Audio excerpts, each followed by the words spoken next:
Fala aí pessoal, sou Jorge Nicola, bem-vindos a mais um vídeo do canal. Sempre bom ter vocês por aqui, sem perder tempo, pedir para deixar like e se inscrever no canal. Thomas Silva, Nicola e o balanço do São Paulo de 2025, como ficou?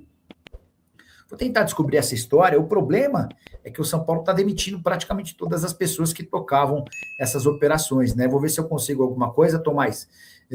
Mas já foram dispensados o Márcio Carlomagno, que era o superintendente do São Paulo, uma espécie de CEO do Júlio Casares, o Dedé, que era o diretor social. Nessa quinta-feira foi a vez do Zé Eduardo Martins, que era diretor de comunicação, cair. Douglas Schwartzman, diretor da base, e Mara Casares não voltam, isso está sacramentado. O Moreto, que é o diretor adjunto da base, também corre enorme risco de não voltar. O Ricardo Barbosa, o Roberto Campos, o Renato Rosa. Boa noite, Nicola. Sabe se o presidente do São Paulo vai quitar os 3 meses de salários atrasados? Pode pintar alguma contratação? E o Alisson foi reintegrado. O Alisson foi reintegrado, passou a treinar com o restante do elenco. O Rafinha é quem está tentando fazer essa ponte, sob a alegação de que o Alisson tem papel importante dentro do elenco, tá? O Crespo não morre de amores pelo Alisson. Antes mesmo dele ser liberado para fechar com o Corinthians, já estava muito claro que o Alisson seria meio que a terceira, quarta opção do setor. Jogador que ganha R$450 mil por mês. São Paulo nunca chegou a ter 3 meses de salários atrasados, até porque se tivesse, sofreria um enorme risco de ver os jogadores indo para a justiça para quebra do vínculo. O que o São Paulo fazia? O São Paulo deixava acumular 2 meses. Quando estava prestes a vencer o terceiro mês de direito de imagem, o São Paulo ia e pagava 1 mês. Então ficava sempre com 2 meses de imagem, o que impedia os jogadores de irem para a justiça.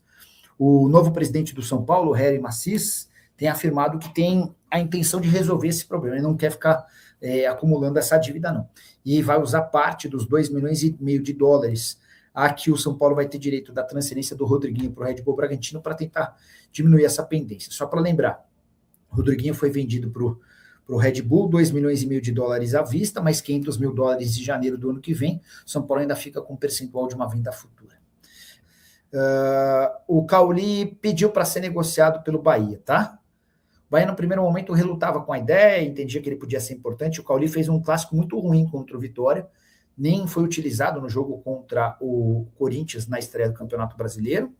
E dá para dizer hoje que o Bahia já está um pouco mais flexível. No primeiro momento chegaram a especular que o Bahia queria 10 milhões de euros para fazer um negócio.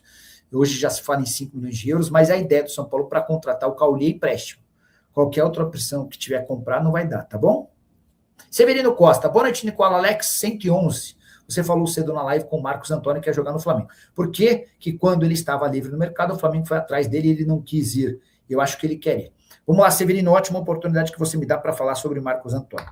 Quando ele volta para o Brasil, de fato existia o interesse do Flamengo e do São Paulo.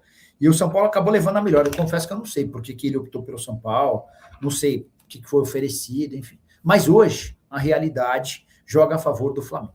O Marcos Antônio não vai forçar a barra, ele não vai chegar lá no presidente de São Paulo, o Macis, e falar, Macis, me liberas que eu não quero mais ficar. Não é do perfil, não é da índole dele, mas o Marcos Antônio tem feito movimentos de bastidores para demonstrar que, por ele, o negócio com o Flamengo vai sair, tá?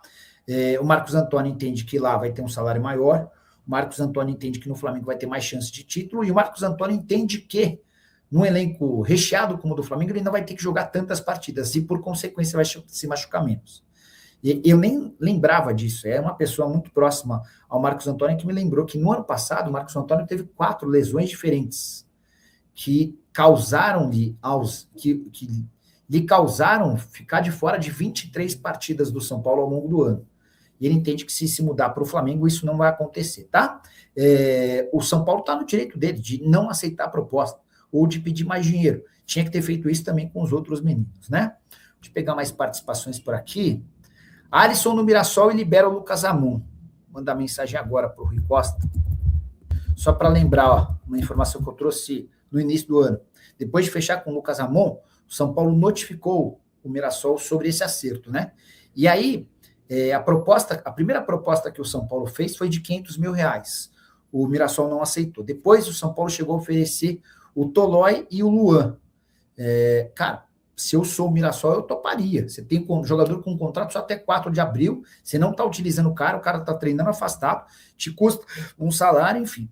O Mirassol não aceitou e estava pedindo R$2 milhões. Leonardo Limeira, chuta quantos volantes o São Paulo tinha no banco contra o Fla? Não sei se o clube pode abrir mão assim dele. E os meninos são todos crus, enquanto o nosso presidente se ilude e ilude os torcedores com G8.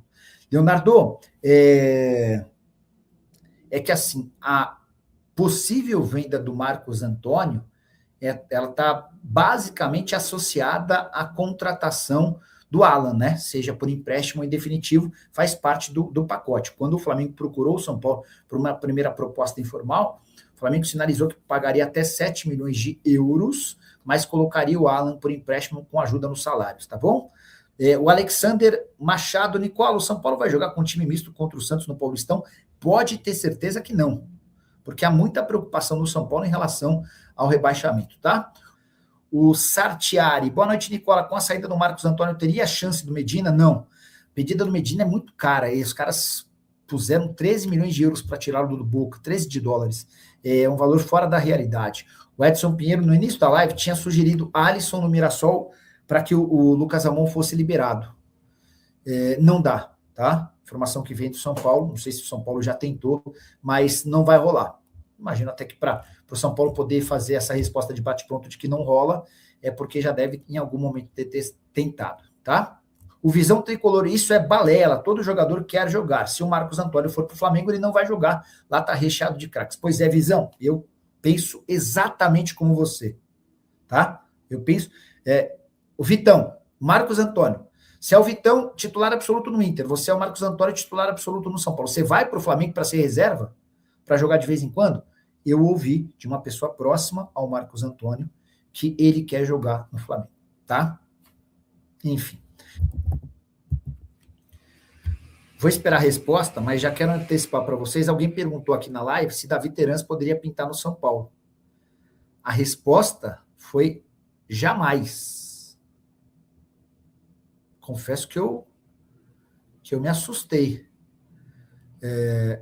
com a resposta, porque eu considero o Terans bom jogador. Vocês gostam do Terans? Não sei se ele é muito pior, por exemplo, do que o Cauli. Temporada passada do Terans no Peñarol foi boa, tá? 29 jogos, 7 gols e 5 assistências. Ainda é jogador do Fluminense, uruguaio. No futebol brasileiro, teve no Atlético Paranaense, no Fluminense e no Atlético Mineiro. No Atlético não foi bem, né? No Galão da Massa.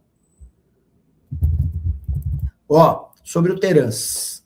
É bom menino, trabalhador e esforçado, mas não tem o perfil que o São Paulo procura nesse momento. Então podemos descartar o Terans, tá?